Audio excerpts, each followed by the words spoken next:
What's going on, everyone? It's your boy Dak908, aka the Dig Dug himself, and ladies and gents, we're here with some more Monster Hunter Worlds, and we're doing week of episode 5, day 5, episode 5. Pick a thing. It matters not. Now, one thing I'm gonna say off the rip, off the cuff. I've been saying that as of late. Is that this is actually not live. Unfortunately, it's not live. I did the live commentary. I did the whole thing. It was cool and everything. Then luckily something said, you know what? Just stop. Just do the one episode and then do that and then go back to doing whatever I needed to do for the rest of the day. And I'm glad I did, because I'll actually plan on doing all the rest of the episodes for the rest of the week in one sitting. And lo and behold, the microphone was muted. So what I'm doing is I'm just gonna, I didn't want to let this fight go to waste.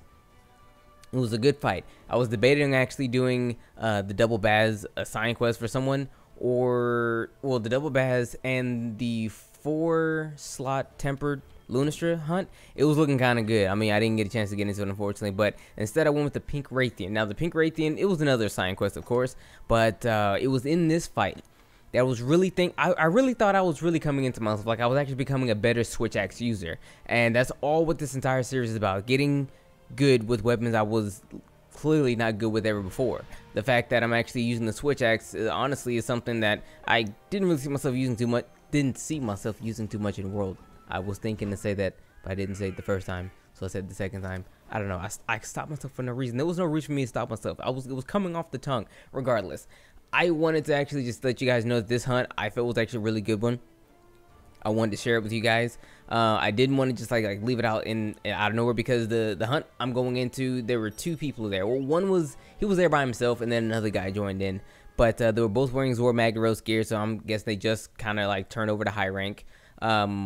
When I came in, 5 minutes was elapsed, and dude already carded twice. So it's almost like, yo, we got to be on our P's and Q's. We got to be really, really good. We got to be really in the Pink Raytheon's face, make sure it's fighting me, and basically me by itself. And that's kind of what happened. I mean, they helped. Don't get me wrong, they did help. But I kind of felt as if that I'm the one who did the most work, and that's cool. Guess what I actually wanted to do? I saw that we're down on a couple of cards. I wanted to give myself, do as much work for them as I possibly could, and I actually did that. And I want to say I did a very, very good job at it, to the point to where I'm kind of glad you guys didn't hear the commentary live, because I was talking a lot of smack. I was like, yo, I'm the best switch axe user, hands down, in a freaking all the other countries, all the other continents, everything. I was like the best. But I know the Pink Raytheon isn't the toughest monster to fight. It honestly is not.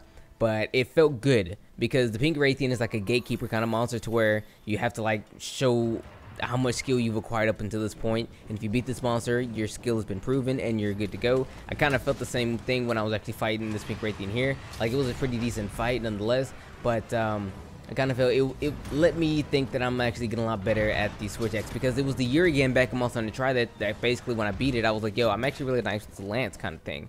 So probably this fight is what turned that tide for me. It's not the tough fight, but it allowed me to gain that level of confidence I probably wouldn't have had previous. But with that being said, I mean, I'm not really gonna commentate the rest of the video. I just want to let you guys know that it was, but then I messed it up. But I still wanted you guys to really see the fight, because I think it was a really good fight nonetheless.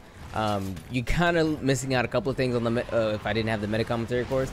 But I mean, it is what it is. The next one will emphatically be done correctly. I will make doubly sure that it is exactly how it's supposed to be done, and I'll just do the last two and one last grouping.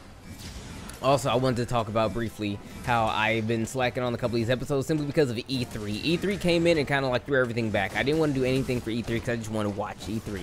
I watched every press conference from start to finish, even the extended joints, and got to like talk to a couple of people about it, you know, just personally, whatever. So I just really wanted to focus on that. I know I still need to do a video on the Final Fantasy X Monster Hunter crossover, the Behemoth monster, and even Rathalos. I might talk about Rathalos going over to 14, but I need to do a video on that. But I'll probably think about doing that like a little later, I guess, like closer towards the Twilight thing. Maybe get my thoughts on it, because I mean, if I really wanted it, I should have done it the second it was announced, but I kind of missed that opportunity. So I guess I'll just get my thoughts on it and what I like to see coming from it. But that's pretty much all I have for you. Like I said, it's just, you know, letting you guys know this fight was a good one. I really wish I did mess up the live recording, because I think I talked a little bit about it, about my E3 thoughts in the video as well. So I mean, it is what it is. But I'll catch you guys on the next one. Thanks so much for watching and supporting me for what you do, well, as long as you do, and doing what you do. It's been your boy. You all take care.